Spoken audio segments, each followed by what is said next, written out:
Assalamualaikum warahmatullahi wabarakatuh. Halo Bapak Guru hebat. Saya pada kesempatan kali ini akan mensimulasikan cara melakukan uji statistik, yaitu ujian COVA. Nah, apa itu ujian COVA? Yaitu teknik analisis statistik yang menggabungkan ANOVA dengan regresi linier.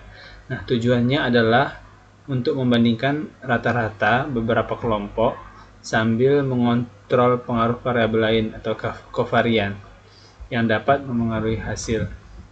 Di sini saya menggunakan dua data kelompok, yaitu kelompok 1 dan kelompok 2. Yang mana kelompok 1 itu adalah kelas eksperimen atau kelompok eksperimen, dan kelompok 2 yaitu kelas kontrol. Yang mana kelompok 1 itu dari nomor 1 sampai nomor 60, dan kelompok 2 saya beri label dari nomor 61 sampai 120. Kemudian pada variabel, ya pada variabel kelompok ini di values-nya, untuk 1 adalah eksperimen atau kelas eksperimen, kemudian 2 kita buat kelas kontrol. Oke, kalau sudah seperti ini, langsung saja kita lihat caranya. Yang pertama analyze, kemudian pilih general linear model, kemudian pilih univariate. Nah, pada kelompok ini dependent variable kita masukkan skor post test. Kemudian untuk kelompok kita masukkan ke fix vector, dan pretest kita masukkan ke covariate. Kemudian pada option kita centang deskriptif statistik, estimate, kemudian parameter estimates, homogenitas, lalu continue, dan oke. Nah, ini hasilnya saya kopikan ke Word. Nah, ini hasil ujian COVA-nya. Untuk rata-rata eksperimen skornya 72,68 dan kelas kontrol yaitu 72,67 dengan signifikansinya 0,654.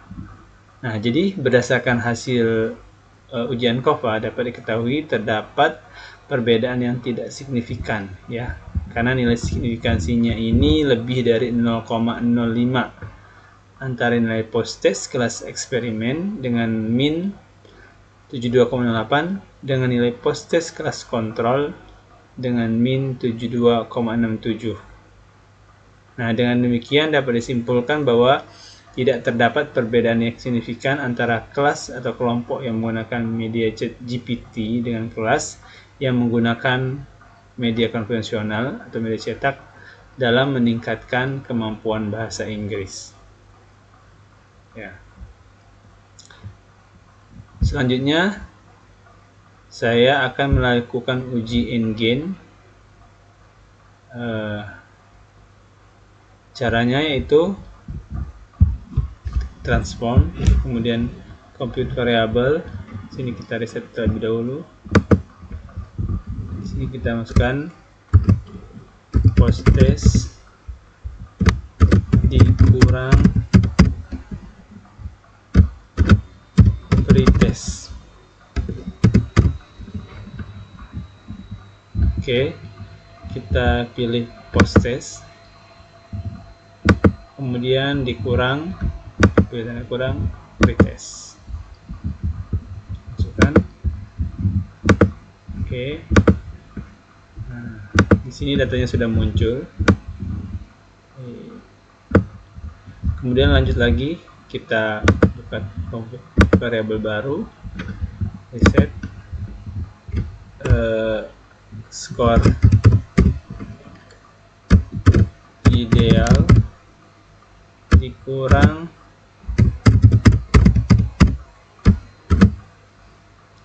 pretest, skor pretest. Jadi skor idealnya adalah 100, dikurang tanda kurang, kemudian kurang skor pretestnya. Oke. Sini sudah muncul kurang pretest. Lanjut lagi, transform compute variable, kita reset kembali, and gain score, yaitu rumusnya post test dikurang pretest, kita masukkan, kemudian dibagi atau simbol miring ya, garis miring, skor ideal, kita masukkan di sini ke dalam nomor expression, kemudian oke. Ya, datanya sudah muncul di sini. Yang terakhir end gain presentasi. Nah, kita mulai lagi, kita masukkan end gain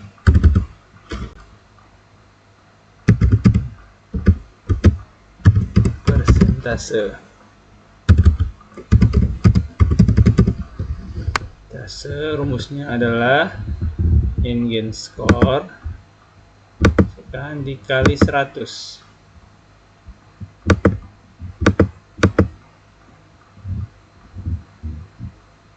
Oke. Nah, sekarang kita uji end gain-nya dengan cara analyze, deskripsi statistik, kemudian masuk ke explore. Ya, dependent list-nya kita masukkan end gain score-nya. Kemudian pada faktor list-nya kita masukkan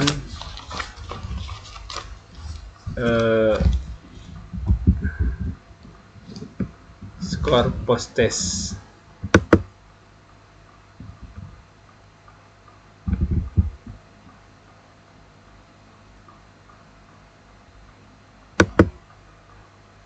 Mohon maaf, kita masukkan kelompok.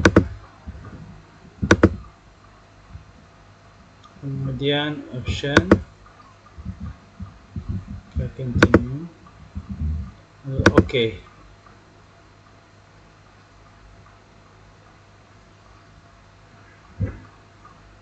Nah, di sini saya kopikan ke Word. Di sini bisa terlihat end gain score masing-masing kelompok eksperimen dan kontrol.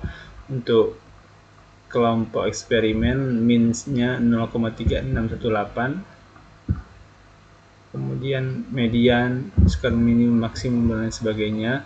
Sama juga dengan kelompok kontrol, min-nya sebesar 0,3580. Nah, bagaimana kesimpulannya?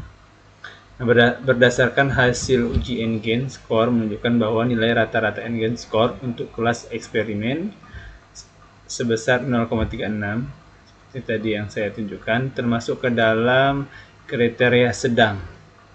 Sedangkan nilai rata-rata end gain untuk kelas kontrol sebesar 0,3580 juga termasuk dalam kriteria sedang. Maka dapat disimpulkan bahwa pada kelas eksperimen, penggunaan media ChatGPT efektif dalam meningkatkan kemampuan bahasa Inggris siswa dengan tingkat keefektifan sedang. Juga pada kelas kontrol, pembelajaran konvensional juga efektif dalam meningkatkan kemampuan bahasa Inggris siswa dengan tingkat keefektifan sedang. Baik, demikian penjelasan dari saya tentang uji ANCOVA dan end gain. Semoga bermanfaat. Saya Assalamualaikum warahmatullahi wabarakatuh.